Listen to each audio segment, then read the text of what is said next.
Hi, everybody. This is Paul Hitchcock with BarthCalderon. Welcome to Wealth Protector TV. You may be listening on Wealth Protector Radio. Really excited to have my colleague here with us, Christine Allen. Christine, can you hear me okay? I sure can. Can you hear me? I can, and Christine is an attorney and a certified specialist. I want to make sure I get this right in estate planning, trust, and probate law. And Christine, you gave a talk within the firm last week on the standards for mental capacity when it comes to estate planning. And I just thought it would be an awesome topic to get out to our wider audience. And so thanks for coming on. And what I hope you can start with is a quick description of what is an estate plan, and then moving into these issues of the mental capacity. Absolutely. So when I draft an estate plan for someone, there are some very standard components, although we do customize each document particular to an individual's wishes. The first thing that we generally do is a trust, and a trust is necessary to avoid a probate in California if you have assets of over $166,000, excluding things like property held in joint tenancy or pay on death accounts or joint accounts. So almost invariably, everybody in California needs to have a trust set up. Yeah, you don't have to be a multimillionaire. No. And you do want to do that because of probate. Well, I handle probates for people as well. It tends to be significantly more expensive, and it takes quite a bit of time to be completed. So your heirs later are waiting for potentially a year or longer to receive their share of your estate after you would pass away. So a trust is incredibly important if you don't want to have to go through that kind of, if you don't want your heirs to have to go through that kind of time and expense later. So in addition to a trust, we typically do a pour-over will, which will indicate that any assets that we missed funding into your trust would go into your trust per your wishes to be distributed in accordance with your instructions in the trust. We also typically include powers of attorney for both healthcare and for finances. It's incredibly important that if you are still living but become incapacitated, that you have a trusted individual available to make healthcare decisions and financial decisions on your behalf. And a lot of people, when they do their planning, they think about when I pass away, what's going to happen to my assets. But the sometimes missing piece of the puzzle is, well, what happens if you're still living, but you're not capable of acting on your own behalf? So powers of attorney, both to cover financial transactions, any necessary litigation, those kind of things, and also healthcare decisions, where we even actually lay out what your preferences are for, care if you're incapacitated. Most people don't want to be in pain, for instance. So we want to make sure we include that they receive necessary pain medication. Right. It's probably not a topic that a lot of people like to talk about, right? So, it's difficult to go through the necessary questions on that, but it is so helpful for your loved one if you're in the situation where you are incapacitated, to know what your preferences would be, whether you want to be resuscitated, whether you want to stay on life support if you're in a coma, even things like if you do pass away, whether you want to be buried or cremated. And these take decisions off of the plate of somebody who is already in a difficult space, having to care for a loved one potentially, or make decisions for them to know exactly what you want to happen. And then they're required to follow those directions as well. So those are most of the standard documents we include in a typical Yep. And then the mental capacity issues. I mean, is this a topic that is mostly focused on children dealing with their elderly parents, or where does this issue come into play, and what do we need to know about this? For me, as a planner and as a litigator, I deal with it in the litigation arena. Typically after someone has passed away, you may have a disinherited relative, a child or somebody else who expected to inherit, come on in and claim that the individual who created the will or trust didn't know what they were doing, that they lacked the capacity to understand what was going on. That's typically where we find these things being handled in that regard. Also, there are situations where we have an individual who's, they may know the basics about their life, but maybe they have some memory issues. And then the question becomes, on the planning side, whether or not that person has the requisite mental capacity to understand what's necessary legally to create a will or a trust. And that's incredibly important so that, we aren't, number one, doing something for someone who might be subject to undue influence by a loved one who maybe wants to bring them in the office and, take advantage. I'm very protective, obviously, of the clients in that situation. And then secondarily, to make sure that we're protecting from later attack the estate plans that we're putting in place for people. So I'll give you just the very basics of what the standards are in California.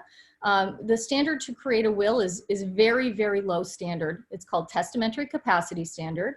What you need to understand in order to be able to do that is who your natural relations are. So who would be set to inherit in the event that you passed away without a will. Typically, this is talking about your children. Sometimes it could be your siblings, your parents. If you don't know who your own children are, you do not have the testamentary capacity necessary to create a will. The other two things you need to know are generally what your assets are. You don't need to know down to the dollar what's in your bank account.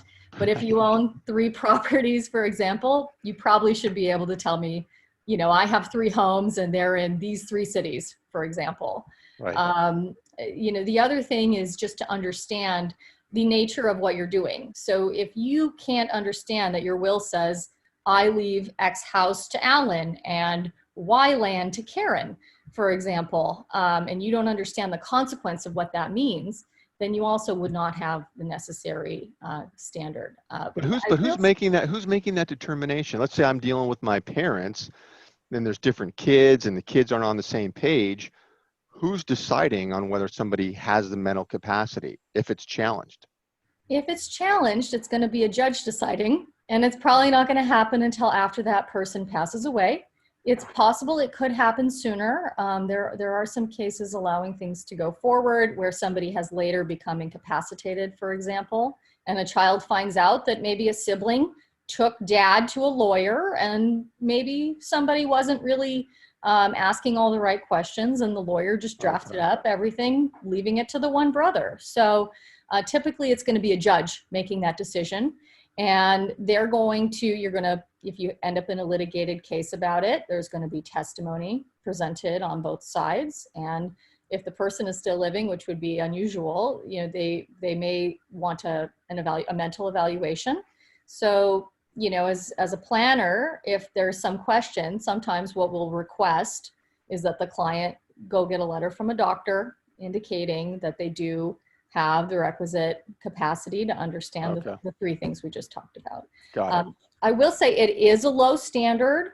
The courts have held that old age, feebleness, forgetfulness, filthy personal habits, personal eccentricities, failure to recognize old friends or relatives, physical disability, absent-mindedness, and mental confusion do not furnish grounds to hold that somebody creating a will lacked the necessary testamentary capacity. So you could have all of those things going on and a court could still find, no, they understood who their family members were, they know what property they had, and they clearly wanted to leave these items the way that they specified. So to create a will, super low standard, and super low. You shouldn't be put off from doing it, if you have maybe some, early memory issues, for example. Yeah. So it sounds like even if you want to forget your in-law relatives on purpose, you're still okay. You're okay. That's exactly right.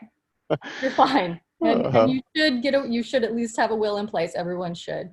I will say that the standard to create a trust is a little bit more complicated because it's looked at from a contractual capacity standard by the courts. So, on top of what we just talked about, they also want you to be able to communicate regarding what it is that you're doing and to understand and appreciate the nature of what you're signing. the consequences of what you're signing, how it's going to impact other people, and if there are any alternatives or risks associated with it. And then the court will evaluate as part of any sort of, if there was litigation later as to whether the person had the capacity to create a trust, they will look at certain factors like level of attention and arousal and awareness. They may even look into the person's mental health history.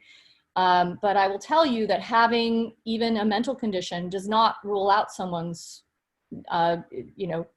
ability to create a trust. If they had delusions, though, that were objectively unreasonable, the court might say, like, if you think that one of your children is a space alien, and so you disinherited them on that grounds, the court may find that you didn't have the requisite mental capacity to do that because children are not space aliens. Generally, at least as far as I know, right? So right. Well, you and I were talking about kids offline, so our kids could be other things, Sure. Yeah.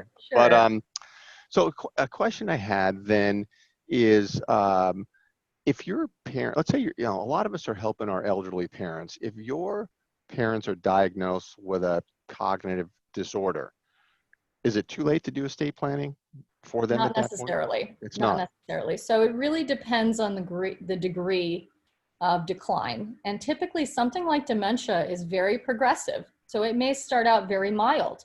And I have had clients speak to me where they very clearly were like, they knew exactly what their assets were. They knew exactly who their children were, and they knew exactly what they wanted to do with them. That's all that's really required when we're talking about a will.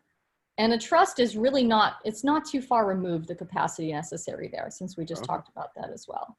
And so, I have had circumstances, though, where then later they want you to repeat things back because maybe it's either they're trying to recall exactly what it is that you said, and maybe they're starting to have those issues. So the reality is it's best to speak to a planning attorney who's experienced in the area, who will make sure that you are protected if you put together a plan or that your parent is.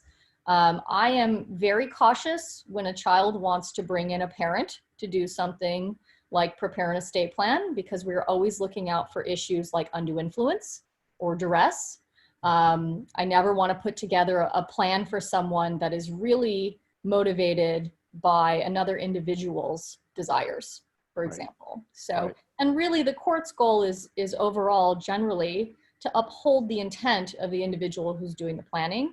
So, you could end up in a lot of litigated disputes about people's plans, but generally the court, if they can tell that this is what they wanted to do, and you have the absolute right to leave your assets to whomever you choose to. You don't have to leave them to your children if that's not what you want to do.